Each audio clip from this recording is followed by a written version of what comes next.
everyone. Welcome back to Lessons at Locust Grove. My name is Kaitlyn. I'm the Director of Education and Family Programs. So today's lesson is on timelines. So what is a timeline?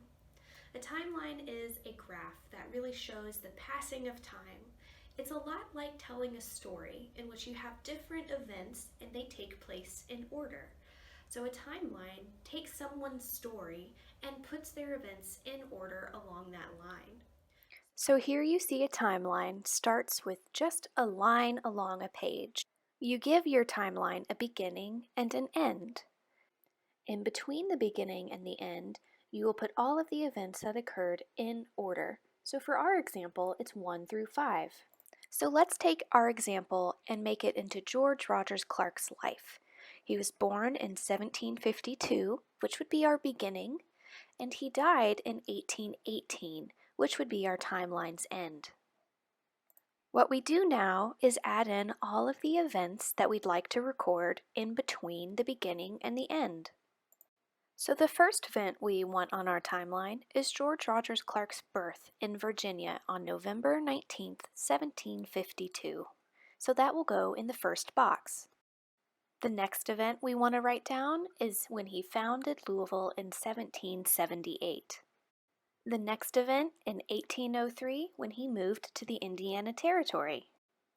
And in 1809 he moves to Locust Grove to live with his sister Lucy and his brother-in-law William and their family.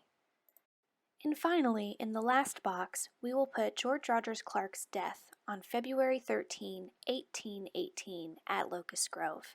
So you'll see how all of the events were put in order along George Rogers Clark's timeline. So let's take a look at a day in the life of Locust Grove. Here we have our gallery timeline. In it, you'll see different pictures of the Croghan family and some of the enslaved individuals that worked on their farm, and you'll see what they did throughout their day. Typically around 6 a.m. everyone would be up as the sun was rising. Maybe around 7 o'clock the family would have breakfast.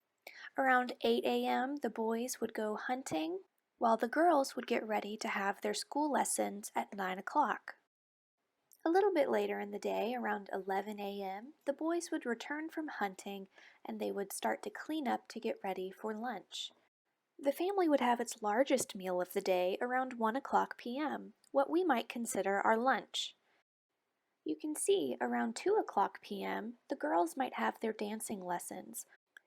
The boys would have their lessons starting around 4 o'clock p.m., and by 5 o'clock the family would be preparing for their supper. After supper, Lucy would begin putting the younger children to bed around 6 p.m., while the older children could stay up and play cards with their family or visit with any guests that were staying at Locust Grove. Around 8 o'clock p.m., as the sun was going down, everyone at Locust Grove would prepare for bed. Here you'll see another example of a day in the life of a Croghan child, from the beginning at 6 a.m. to the end at 8 p.m., with all of the big events that they did throughout their day filled in between in chronological order. So what does a day in your life look like? Does it compare to the Croghan families? We've created a vertical timeline for you to fill in showing what a day in your life looks like. You'll put your name at the top, and then throughout the day, you'll put the time and the activity that you did during the day. So here, you'll see me starting to fill in my timeline. I'll put the time that I woke up, when I ate my breakfast, when I went to work at 8 a.m., when I ate lunch at 12, then I went back to work at 1, and worked until 5 when I had dinner and family time. So what does a day in your life look like? Does it look a lot like the Croghan children's? Feel free to use as many copies of this sheet as you need to record your daily activities.